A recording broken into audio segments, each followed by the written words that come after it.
নমস্কাৰ আপোনালোক সকলোকে মোৰ ইউটিউব চেনেল টিচাৰ্ছ কৰ্ণাৰলৈ পুনৰ এবাৰ স্বাগতম জনাইছোঁ।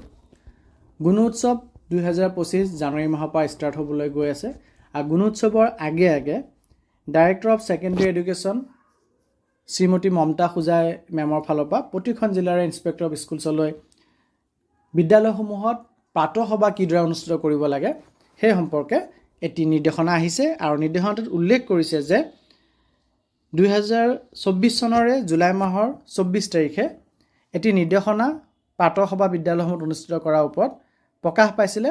চৰকাৰী নিৰ্দেশনা আছিলে অসম চৰকাৰৰ স্কুল শিক্ষা বিভাগৰ ফালৰ পৰা। সেই নিৰ্দেশনাটি ফ'ল' কৰি যাতে বিদ্যালয়সমূহত প্ৰাতঃসভা অনুষ্ঠিত হয় সেয়া নিশ্চিত কৰিবৰ কাৰণে ইনস্পেক্টৰ অফ স্কুলসকললৈ এই পত্ৰটি প্ৰেৰণ কৰা হৈছে। গতিকে এই পত্ৰটিৰ লগত আমি সেই 24 জুলাই তাৰিখে কি নিৰ্দেশনা দিছিলে সেইখিনি আমি জানা দৰকাৰ। গতিকে আহক আমি 24 জুলাইৰ নিৰ্দেশনাটি চাওঁ।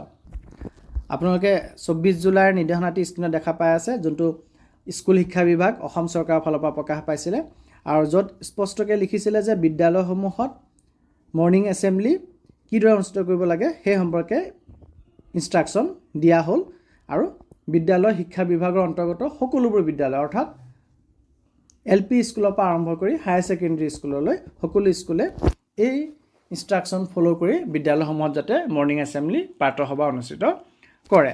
প্ৰথমতে কৈছে যে মৰ্ণিং এছেম্বলিটো ডিচিপ্লিন মতে হ'ব লাগিব আৰু ছিষ্টেমেটিক ৱেত হ'ব লাগিব, অৰ্থাৎ ষ্টেপ বাই ষ্টেপ আমাৰ যিখিনি ফ'ল' কৰিব লাগে, কোনটো এক্টিভিটিছ আগত কৰাব লাগে কোনটো এক্টিভিটিছ পিছত কৰাব লাগে সেয়া যাতে আমি ছিষ্টেমেটিকেলি কামখিনি কৰোঁ মৰ্ণিং এছেম্বলিৰ সময়খিনিত আৰু ডিচিপ্লিন যাতে আমি মেইনটেইন কৰোঁ।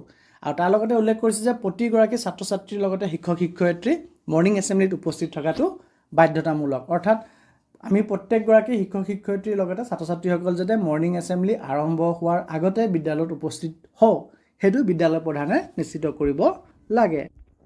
আৰু বিভিন্ন এক্টিভিটিছ ক্ৰিয়াকলাপ যেনেকৈ প্ৰাৰ্থনা, জাতীয় সংগীত, ৰাষ্ট্ৰীয় সংগীত, শপত বাক্য পাঠ এয়াও যাতে আমি বিদ্যালয়ৰ প্ৰাতঃসভাৰ সময়ত কৰাওঁ আৰু ছাত্ৰ ছাত্ৰীসকলৰ পৰিষ্কাৰ পৰিচ্ছন্নতা দিশটোৰ প্ৰতি যাতে আমি নজৰ ৰাখোঁ, তেওঁলোকৰ পৰিষ্কাৰ পৰিচ্ছন্নতা আমি ইনস্পেকশ্যন কৰিব লাগে।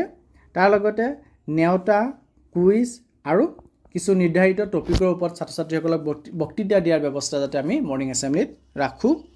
তাৰ লগতে দিনটোৰ মহত্বৰ বিষয়ে আমি যাতে আলোচনা কৰোঁ আৰু মহৎ লোকৰ বাণী আমি যাতে মৰ্ণিং এছেম্বলিৰ সময়ত পাঠ কৰাওঁ, এই দিশসমূহ আমি নজৰ দিব লাগে আৰু এই দিশসমূহ আমি মৰ্ণিং এছেম্বলিত মানি চলিব লাগে। ইয়াতে আৰু এটা কথা উল্লেখ কৰিছে যে এই নিৰ্দেশনাটিৰ আগত অৰ্থাৎ 24 জুলাই 2024 আগত প্ৰাতঃসভা স্কুলত অনুষ্ঠিত কৰাৰ ওপৰত যিবোৰ নিৰ্দেশনা আগতে প্ৰকাশ পাইছিল সেই নিৰ্দেশনাসমূহ এই নিৰ্দেশনাটিৰ জৰিয়তে উইথড্ৰ কৰি লোৱা হ'ল, উঠাই লোৱা হ'ল। গতিকে আমি 24 জুলাইৰ পাছৰ পৰা এই নীতি নিয়মখিনি বা এই ইনষ্ট্ৰাকশ্যনখিনি ফ'ল' কৰি পেলাই মৰ্ণিং এছেম্বলি বিদ্যালয়ত অনুষ্ঠিত কৰিব লাগে। কিন্তু দুখৰ বিষয় যে নিৰ্দেশনা প্ৰকাশ পোৱাৰ পাছতো বিভাগে চালি জাৰি চাই দেখা পাইছে যে বেছি সংখ্যক বিদ্যালয়ে এইমতে প্ৰাতঃসভা অনুষ্ঠিত কৰি থকা নাই, যাৰ কাৰণে পুনৰ ডাইৰেক্টৰ মেডামে 6 নৱেম্বৰ 2024 তাৰিখে ইনস্পেক্টৰ অফ স্কুলসকললৈ এই নিৰ্দেশনা পঠাবলগীয়া হৈছে যে 24 জুলাইৰ নিৰ্দেশনাটি যাতে বিদ্যালয়সমূহে পালন কৰে সেইটো নিশ্চিত কৰিব লাগে। গতিকে গুণোৎসৱৰ আগে আগে আমি এতিয়াৰ পৰাই যদি এই নিৰ্দেশনা ফ'ল' কৰি পেলাই আমাৰ প্ৰাতঃসভা অনুষ্ঠিত কৰোঁ তেন্তে নিশ্চয় বিদ্যালয়ত এটি সুন্দৰ পৰিৱেশত প্ৰাতঃসভা অনুষ্ঠিত হ'ব। ধন্যবাদ।